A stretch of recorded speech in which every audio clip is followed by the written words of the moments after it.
Opinabile è codesta, che è voluta in tona l'imminente.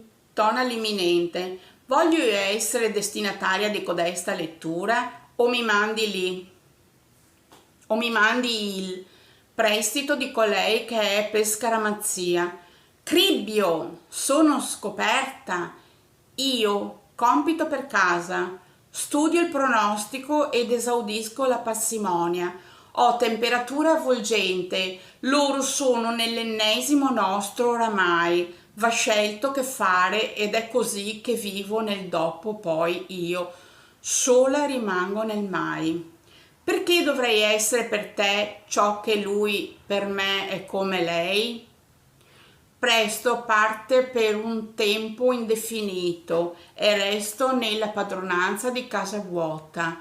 Sei, non so, incognita.